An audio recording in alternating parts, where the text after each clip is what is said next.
The true beauty of life blossoms when a person starts listening to themselves instead of surrendering in silence. Society will often question your dreams, but the truest dreams are those that flourish in solitude. If every door closes, perhaps time is teaching you to become a new door yourself. The path of truth and dedication is certainly difficult, but it holds that very glow which can illuminate the world. If the passion is pure, obstacles become guiding torches. Success is not related to name or degree, it comes from courage and sincerity.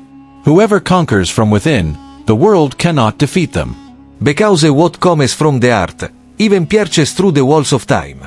Today's story is about the fulfillment of a dream. Stay connected with us until the end to hear the complete story. Once upon a time, there was a village nestled between two mountains, where lived a girl named Alvia, who belonged to a poor family. She had a true dream in her eyes, but her fingers were calloused. When the notes of Raga Bhairav rose on the guitar, the doors of the house would tremble, but her father's face would turn stern. "Girls don't travel alone in the world of classical music, daughter," he would say, his voice echoing from behind the newspaper. Alvia's heart pounded. "Papa, my notes will support me." When she took the stage at the school annual function, the headmistress snatched the microphone. "Rizwana will sing in your class." Her father is the sponsor.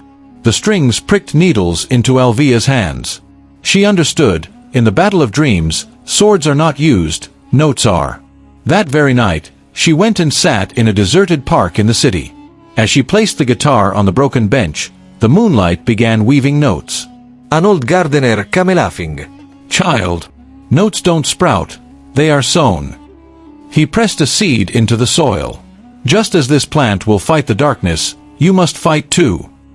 Alvia decided she would wake up at 2 a.m. every night, when the world was asleep. Silently making tea on the stove, then covering herself with a shawl, she would kiss the guitar.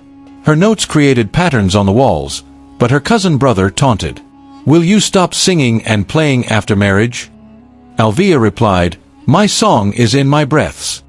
One rainy evening, her guitar was stolen. Alvia hid behind the door and cried. Her mother sold her gold bangles and brought a new guitar. "My daughter's voice.